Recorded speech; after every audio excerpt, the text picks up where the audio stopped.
अतिथिगण और कानाराम जी बुहाड़ साहब, इन्होंने पहले भी 3-4 बार याद किया समय समय पर इस क्षेत्र में जैविक खेती, कुदरती प्राकृतिक खेती, जीरो बजट की खेती की जो अलग जगा रहे हैं।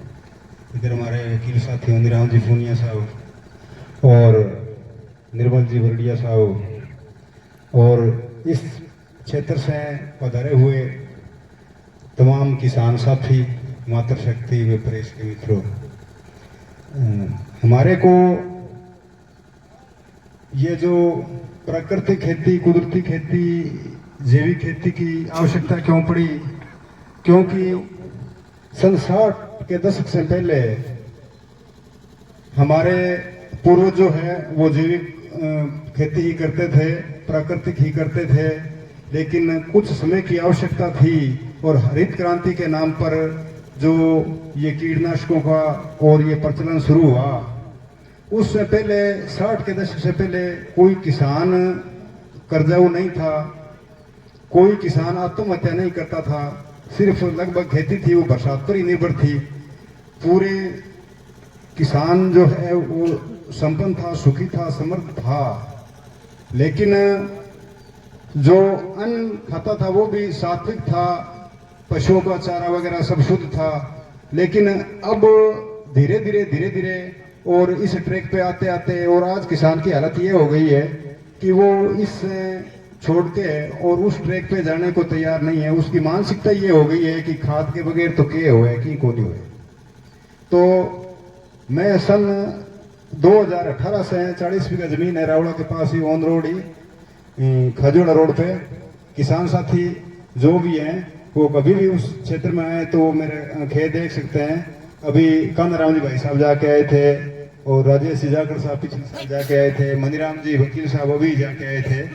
तो पिछले 1 साल से मैं सारी बेड पर 41 इंच के बेड पे खेती कर रहा हूँ और जो मेरे पड़ोसियों के रासायनिक है उनसे बेहतर फसल मेरे खेत में खड़ी है और वो भी कम पानी में।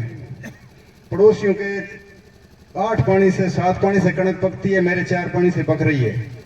उनके 4 पानी से सरसों पकती है, मेरे 2 पानी से सरसों पक जाती है। क्योंकि वो डालना बंद कर दिया तो भूमि की जो जल धारण क्षमता है वो बढ़ गई, ऑक्सीजन ग्रहण करने की क्षमता है वो बढ़ गई और अच्छी पैदावार, अच्छी फसल रही। बात खरपतवार की, तो खरपतवार देखो अपने किसान के बेटे हैं तो खरपतवार एक आध बार हो जाए तो हमने तो सरसों में तो इस बार कोई लगाई नहीं, चनों में जरूर 2 बार निकाली है, 1 बार कणक में कसी से निकाला है और एकदम बढ़िया फसल खड़ी है। तो मेरा मानना है कि एक देसी गाय से 1 मरबे की खेती किसान कर सकता है। देसी गाय के गोबर से और गौमूत्र से, उसके दूध और दही और घी से कहीं ज्यादा कीमती है उसका गौमूत्र और गोबर। अगर किसान भाई उसका यूज करें तो, और कहीं उसको सिलेंडर लाने की भी आवश्यकता नहीं पड़ेगी, सिलेंडर के लिए पीछे नहीं भागना पड़ेगा। अगर वो बायोगैस संयंत्र घर पे लगा ले तो उससे गैस की आपूर्ति भी चलती रहेगी और उसकी जो सैलरी है वो सिंचाई पानी के साथ में खेत में देंगे तो फसल भी अच्छी होगी, बढ़वार अच्छी होगी।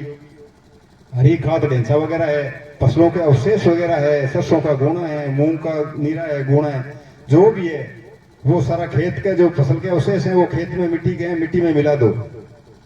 उसमें ज्यादा कुछ भट्ठे वालों को दे देते हैं, वो जलाते हैं। फिर अगर भूमि की फर्टिलिटी बढ़ानी है, भूमि को ऑर्गेनिक कार्बन की मात्रा बढ़ानी है तो हमारे को फसल के अवशेष हैं, हरी खाद ढेंचा वगैरह है, वो मिट्टी के अंदर ही मिलाने पड़ेंगे, तभी भूमि की फर्टिलिटी बढ़ेगी, जैविक कार्बन की मात्रा बढ़ेगी। आपने समय दिया, आपका बहुत बहुत आभार। जय हिंद, जय भारत।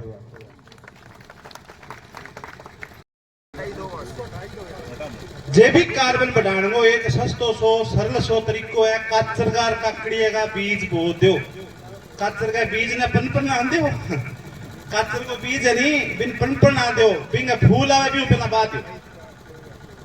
ठीक है, तो मन थाना फ्री भी मिल सी, काचर और काकड़िया का बीज फ्री मिल सी, देसी मिल सी, बढ़िया वैरायटी मिल सी, निःशुल्क वितरण हो सी। हरी खाद कणी लगानी है, खूब लगाओ काकड़ और काचरियो और बिना बाद फूल पहला करते फसल ना देनी है। बिंगो जैविक कार्बन बढ़ाना है तो ढेंचा तो वेस्ट है ही बहुत, पावरफुल ताकत है वह तो, पर काकड़ी और काचर भी भाई काम करेगा। ठीक है, तो एक प्रयास हो। दूसरो, गो आधारित खेती जकी है नी थे किन्नु ही मुंह इने बिनो सारा सुइया वो के घोड़ो जाएगा नहीं ऐसी तो स्पीड में बिंगा ये लाकड़ो अंदर चल है वो तकड़ो। अरे बे साइड कांगड़ा था ना लगाड़ा तो घोड़ो भटक जाए बतावे सुने। बात कर लो कि अगर मैं खेती करनी है तो भाई गाय को गोबर और गोमूत्र इस्तेमाल करूं, बाकी कूड़ी पर किसी गाय को। और एक बात चलता चलता बता दी, गाय जकी है बा दूध खातर कोबनड़ी दूध खातर तो भैंस को पी लो, बकरी को पी लो, वही काम की चीज है, कोई बात नहीं। पर दूध जको है नी, गोबर जको है आपने मृत्यु लेके जन्म लेके मृत्यु तक गाय का गोमूत्र को प्रयोग करा, गोबर को करा। यार मैं 2-3 ने बता चुके हूं, आज पकोड़ा घर में बीमारी आने को भी कारण है अपने पहला जो चूल्हो नहीं पठे जो वो लगाता गोबर दिन में लगाता चौकी और हाथों हाथ रोटी पानी चालू कर देता, किलो किलो गोबर से तो ही माड़ो मोटो सुकड़ो बिंगा ऊपर रोटी नहीं है उथल पुथल करता, ना तो न्यात न हो ना थारे सेल्फ होती भी गोबर के ऊपर कोई वैज्ञानिक कारण तो हो भी गोबर के ऊपर रोटी चढ़का गिर देता खानता, क्योंकि सारा ना घर में गोबर मतलब ही गाय को है, वो तो वेस्ट है कि और को अगर यूज करे। गोबर शब्द ही गाय का कारण ही गोबर शब्द बने। और गौमूत्र का गुण तो कैंसर रोग ने ठीक करे तो स्वाभाविक अपने खेती ने भी ठीक है करी सी, और अपनी खेती के भी आ कैंसर आ गई है, इन्हें मिटान खातरी है। बाकी थे मेरे को अब क्यों मैं एक तो बात बोलूं, मेरे समझ में कौन आ भी मैं के बात बताऊं। थाने कोई बात पूछनी है तो थे फोन कर लियो, व्हाट्सएप कर लियो, थाने मैसेज आ जी मैं बात कर दी छूं भाई जी के बात है, मेरी जितनी समझ है मैं बता छूं, नहीं तो शिवजी भाई साहब है, निर्मल जी है, मनीराम जी है, बे के नाम है हनुमान दास जी है, वे कोटाड़ा है भाई साहब पट्टीदार जी मैं परिचय मार्गदर्शन लेते रहूं बाहू बता के बताते छूं, पर आप करांगा जरूर। आ एक हट है और एक निवेदन निर्मल जी करो, थारा सारा निवेदन करूं, थारने जो कोई सुझाव है आप इन्हें मोटे स्तर पर किया कर सका, जाता हूं ज्यादा किया कर सका, अपनी धरती ने अपनी नस्ल ने अपने बीज ने किया बचा सका, ये प्रयास में आप सगड़ा रल मिल के चलांगा। खेती विरासत मिशन शो भाई साहब आयडा है।